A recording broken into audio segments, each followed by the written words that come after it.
আসসালামু আলাইকুম। আমি নাজমিনারা। আপনারা দেখছেন নাজমিনারা ব্লগ। নাজমিনারা ব্লগের পক্ষ থেকে আপনাদের সবাইকে জানাই স্বাগতম। কাছে এবং দূরে, দেশ এবং দেশের বাহিরে যারা আমার ভিডিওটা দেখছেন, আশা করছি আল্লাহর অশেষ রহমতে আপনারা সকলেই ভালো আছেন। আলহামদুলিল্লাহ, আমিও আপনাদের সকলের দোয়ায় ভালো আছি। সকালে ঘুম থেকে উঠেছি খুব ভালো একটা মন নিয়ে। ফ্রেশ একটা মনে সকালটা শুরু করেছি। আল্লাহর অশেষ রহমতে সকালে ঘুম থেকে উঠতে পারছি, এটা আল্লাহর কাছে লাখো কোটি শুকরিয়া।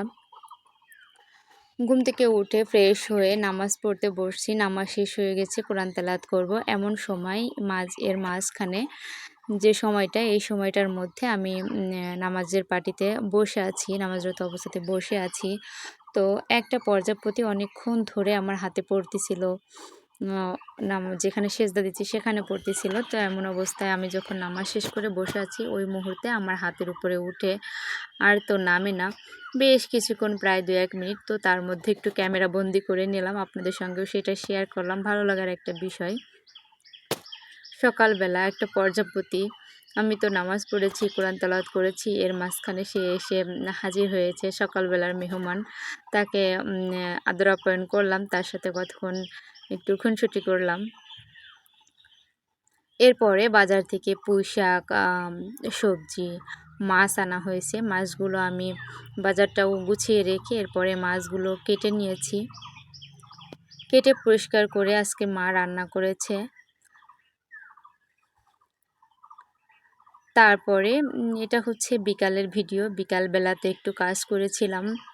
বিকালবেলাতে ওই যে সবজি গাছগুলো লাগানো হয়েছে, ধুন্দুলের গাছ, বা এখন তো বৃষ্টি আসবে, বালু পড়ে যাবে।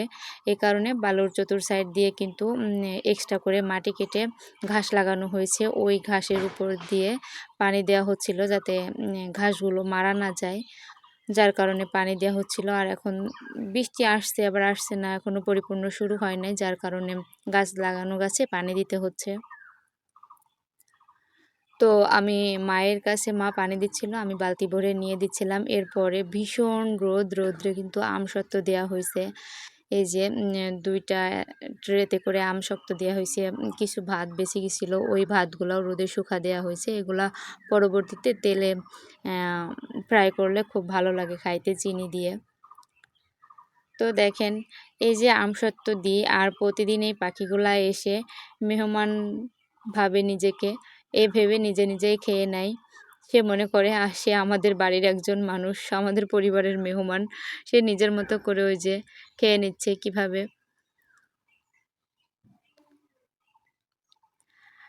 আসলে যার রিজিকে যা থাকে সে কিন্তু তাই খায়। ওইখানে তো শুখা দিচ্ছি, ওরে উদ্দেশ্য করে শুখা দিইনি। তবে প্রতিদিনই এমন ঘটনা ঘটে।